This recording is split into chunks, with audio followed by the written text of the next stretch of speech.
Someone made a bingo card for The Boys Season 5 finale, and I have been staring at it for the last 20 minutes because this community somehow called almost everything. Homelander dying, Butcher being killed by Hughie, Kimiko getting a chest blast, Deep dying, Ashley doing something useful for once, the Hughie and Annie happy ending, Ryan telling Homelander to get lost. Check. At this point, I am starting to wonder if these fans work in the writer's room and just forgot to mention it. Welcome back, The Boys is officially over. 5 seasons, 40 episodes, one crowbar through the skull of the most powerful man on the planet. And today we are going through this bingo card square by square, matching predictions to what actually happened, and talking about whether this finale actually stuck the landing. Quick context for anyone who needs a refresher before we dive in. The Boys Season 5 was always going to be the final one. Showrunner Eric Kripke confirmed that years ago. The finale, titled Blood and Bone, dropped on May 20th on Amazon Prime Video. It runs just over an hour, and going into it, the show had already burned through A-Train, Firecracker, Black Noir II, and Frenchie in earlier episodes this season. So by the time we hit episode 8, we already knew the show was not playing around. The question was how much further it was willing to go, and the answer, as always with The Boys, was further than you thought. Alright, let us go through this bingo card. 2 squares on this card are direct opposites.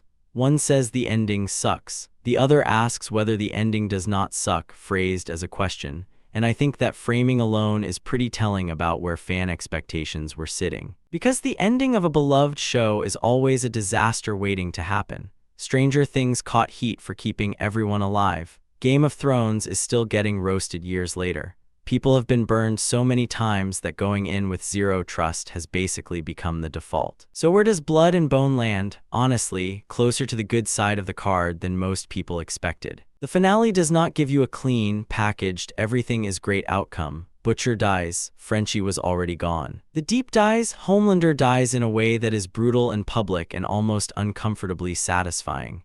The surviving characters get endings that feel earned without feeling cheap. Homelander gets stripped of his powers by Kimiko, beaten senseless by Butcher on live television, and finished off with a crowbar through the skull.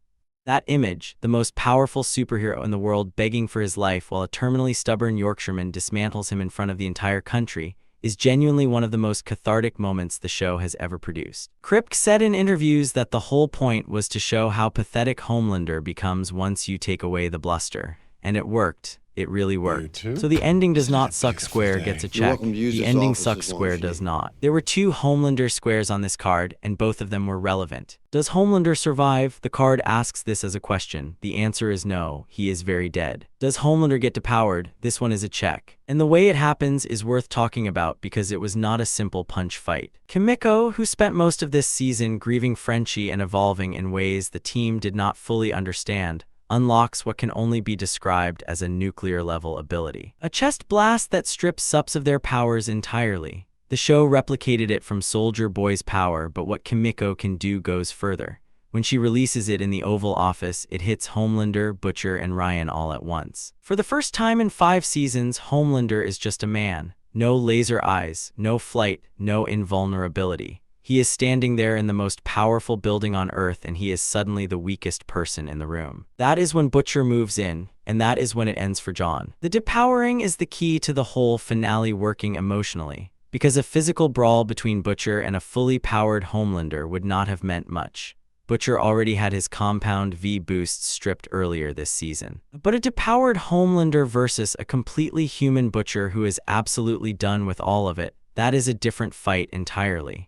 That is a fight about will and rage and 5 seasons of accumulated grievance. This is the square that hit me the hardest, and the bingo card had it. Butcher is killed by Hughie. Here is how it goes down. After Homelander is dealt with, Butcher has one more plan. He has the virus, the one that can kill all sups on the planet. His logic is that if you do not erase every superhuman, another Homelander will eventually emerge. He wants to finish the job completely. The problem is that the virus would also kill Kimiko. It would kill Annie, it would kill Ryan, it would kill every supe who was not a threat, everyone who had been trying to do the right thing. Butcher knows this, he just does not care enough to stop. Hughie goes alone to find him, that detail matters. He did not bring the team because he did not want them to see what Butcher had become. He wanted to talk him down privately.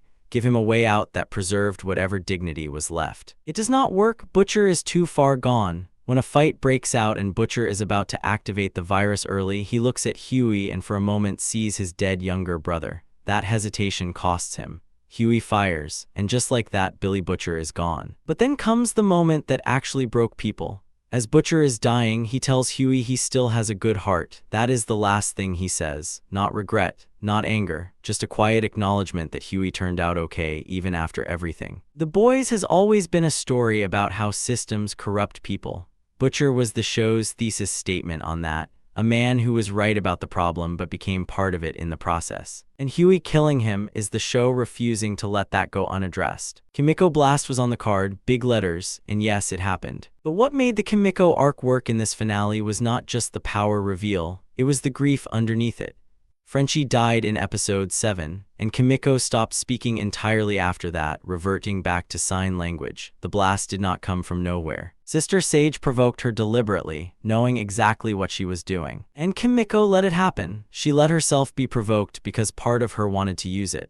Grief and power getting tangled together in exactly the way you would expect from this show. After the dust settles, her ending is genuinely lovely. She moves to Marseille, because that is where she and Frenchie always talked about going. She gets a dog, the specific breed Frenchie showed her before he died, and she is not okay, but she is going to be okay. The show earns that distinction. The card called it, Hughie and Annie get a happy ending. And I say this as someone who has watched this show be aggressively uninterested in happy endings for 5 years. After the war is over, Hughie gets offered a job running the Bureau of Soup Affairs by President Bob Singer. A legitimate government role with real power to change things from the inside. He turns it down. He opens a small audiovisual shop instead, with Annie, who is pregnant, and they are naming the baby Robin. If you need a moment, take it. That callback lands hard. Robin was Hughie's girlfriend in episode 1. The one who got turned into a fine red mist by A-Train in the first 10 minutes of the entire series.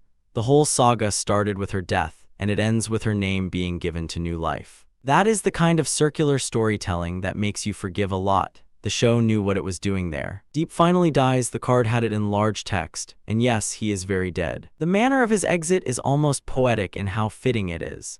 Starlight fights him near the ocean. She blasts him into the water. And then the sea creatures he spent the entire show claiming to love, the ones he emotionally manipulated and abused and used as props for his own narcissism, they finish him off. There is something genuinely satisfying about that. Homelander told him earlier in the finale that he had never had less respect for anyone in his life, and that the only reason he had not killed him was because he wanted him to feel genuinely worthless. That line lands differently once you know that even the sea does not want him. Ashley Barrett had one of the most interesting character arcs in this finale. She was VP by this point, installed by Homelander as part of his Democratic Church of America project, and she spent most of her time doing whatever it took to survive. But in the finale, she makes a choice. She gives Oh Father an indestructible ball gag earlier in the episode under the guise of devotion. When Oh Father tries to use his sonic scream on the boys, Mother's Milk straps it over his mouth. The contained blast has nowhere to go. Oh Father's head explodes. Ashley engineered it quietly without announcing it. Then she frees the boys when they get locked out of the Oval Office. Without that, the whole plan falls apart. She gets impeached for it. She does not seem to care. The bingo card had a square for the Gen V cast actually doing something valuable. And this one was always going to be complicated because Gen V got cancelled after season 2, and a lot of fans felt the show never fully integrated its characters into the main story. Marie, Emma, and Jordan do show up in the finale. They are in the forest hideout with the boys and the group of rescued Vought subjects. Annie talks to Marie and encourages her to take the runaway sups to Canada. It is a small scene, but it gives those characters a defined purpose and a forward-looking endpoint rather than just leaving them stranded. It is not a huge moment, but it is a clean and dignified exit for a spin-off that deserved better. Ryan tells Homelander to get lost in terms that cannot be repeated on a family channel. The specific quote is that he is nothing like him, and this comes after Homelander tracks him down expecting loyalty and gets the opposite. Ryan survives. His ending is open but hopeful. Mother's Milk becomes his legal guardian. He finally gets something close to a real family. And Butcher is buried next to Becca. The show remembered where it came from. Everything Butcher did, every terrible decision, every line he crossed, all of it traces back to that one relationship. Putting him next to her at the end is quiet and correct. So the bingo card, how did it do? Kimiko blast, check. Hughie and Annie happy ending, check. Homelander survives, question mark. Resolved as no. Homelander depowered, check. The ending does not suck, check. Butcher killed by Hughie, check. Deep finally dies, check. Gen V cast does something useful, partial, check. Ashley does something meaningful, hard, check. Ryan arc, check. Becca mention, check. The fan community read this show correctly. They understood the themes well enough to predict the outcomes with remarkable accuracy.